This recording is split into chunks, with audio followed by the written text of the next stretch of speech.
What is going on, everybody? Welcome back to a brand new video. I'm sure you can tell by the title and thumbnail. We are doing my Project Hail Mary movie review. So yeah, I know I'm pretty late to this movie. It's been out for like a week and a half. I saw this movie a little late. I saw it about a week after it came out. But yeah, this by no means was like one of my most anticipated movies of the year. I wasn't even sure if I was even gonna see it. I didn't even know it was coming out going into the year. I didn't even find out about it until recently, right? But then all the buzz and everything around this film, I was like, yeah, I probably should see it. So yeah, and this is my review of the film. So without further ado, let's get into it. All right, so I really enjoyed this movie. I gave it 4.5 stars out of 5 on Letterboxd. I really liked this movie. It was a very good movie. But I do want to preface this and make this clear. As much as I do really like this movie, and as good as it is, it's probably not a movie I'll ever watch again. And if I do, it won't be for a while. And that's not because, again, I thought it was bad by any means. It's just not really in my realm of peak interest, if that makes sense. Like, here's an example. As much as I fucking hate Scream 7, I'd probably rather watch Scream 7 again than this. Only because, again, Scream 7 is in my peak realm of interest, if that makes sense. I love slashers, I love horror, I love the franchise, right? And even though that in particular movie fucking sucked and I didn't like it, I just love seeing that, even for what it is, over this. And again, that's not saying that this is bad. It's not saying I think Scream 7's a better movie than this by any means. It's not. This is a way better movie. I was just using that as an example. But yeah, for the most part, man, this movie it's almost perfect. My only complaint with this movie is that I feel like they fail to explain some things here and there. In particular, I thought they did a bad job at explaining like what the overall mission was.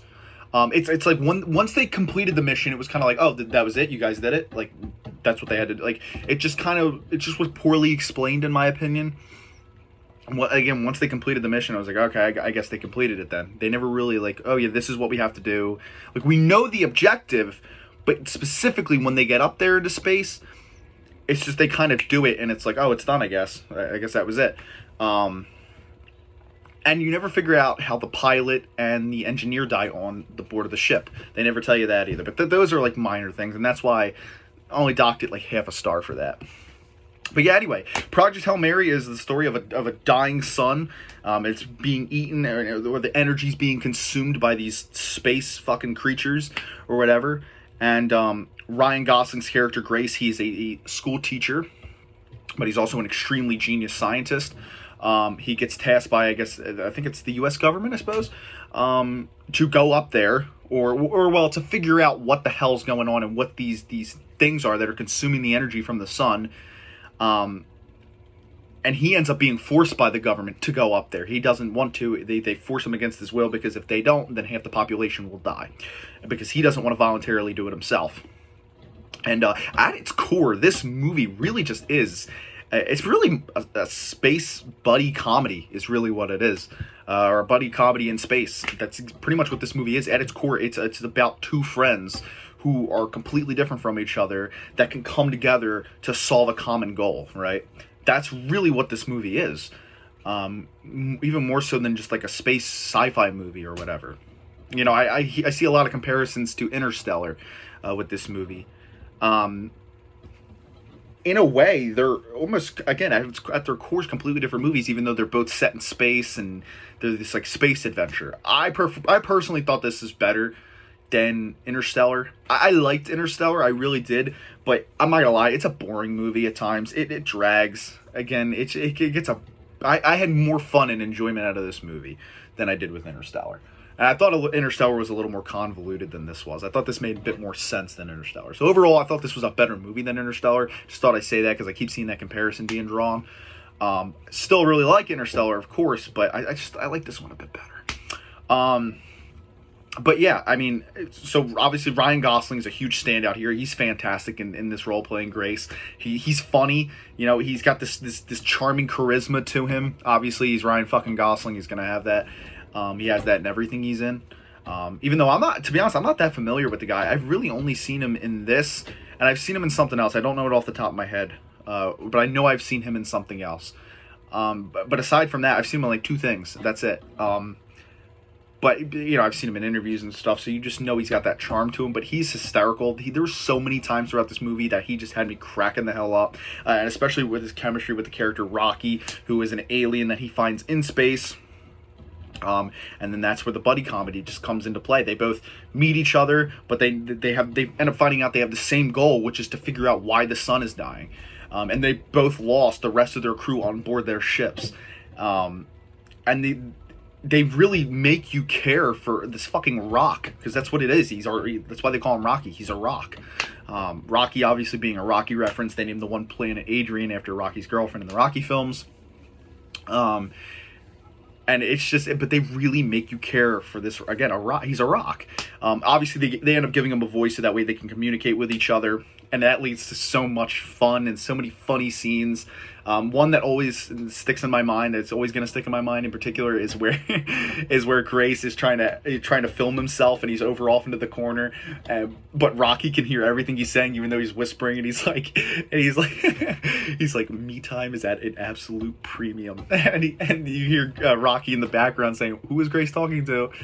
Absolutely hysterical. Or the one part where Rocky starts aiming, I forget what it was. It was some sort of object. He just points it at Grace, and he's like, oh my god, he's got a fucking gun. Hilarious. Those two, again, I can't believe I'm saying this, the chemistry between The Rock and Grace is fucking hysterical. So that was a huge standout for me. The visuals in this movie is fucking gorgeous. Just incredible visuals. The visual effects looked fantastic. The standout scene of the movie in terms of visuals, music, and everything else had to have been when they were orbiting Adrian. It's really when they complete the mission. They drop the ball, or I guess it's like a ball thing with the chain, and they drop it into the atmosphere of Adrian, and they're kind of circling the planet, but they're getting really too close to the planet, and the ship is burning up upon entry into Adrian, right? And it is such an awesome scene, because Ryan Gosling's on the ship, and he's burning up.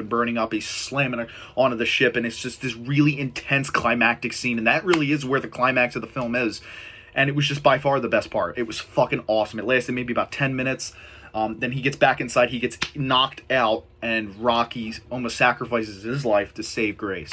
And it's such a touching scene, and it's so good because, again, ultimately it's a rock, but you feel so bad for him because of the voice acting, and you really just feel for this rock. He's like a loyal pet in a lot of ways that can talk, you know. They have such a cute dynamic, and luckily Rocky didn't die. He did end up surviving, again, even the fact that this character that you grow to love throughout the majority of the film, because he's just so adorable. Again, he's like a pet in a way. And I honestly do think that is one of the interesting things that I haven't heard people bring up about the character of Rocky. He is so pet-like, but he doesn't have a face.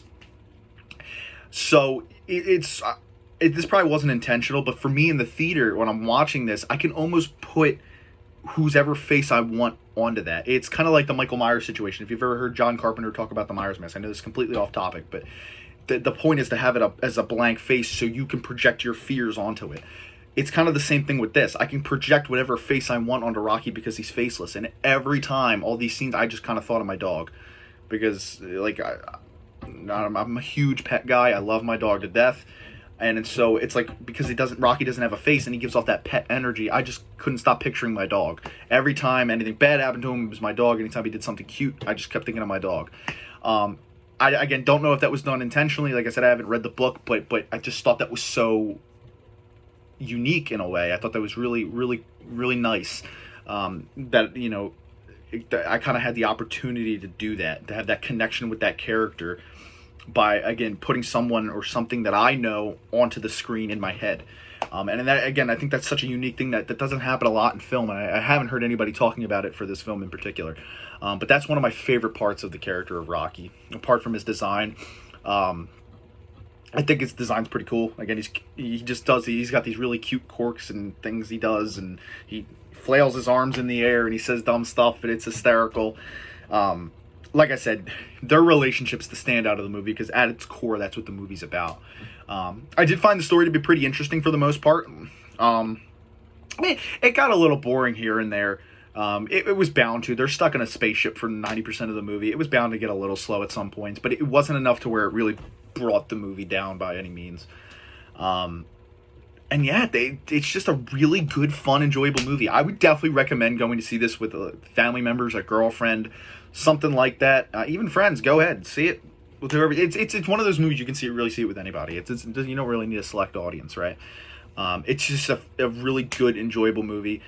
Not quite my favorite movie of the year. I would say it's tied for best movie of the year that I've seen so far with Dracula.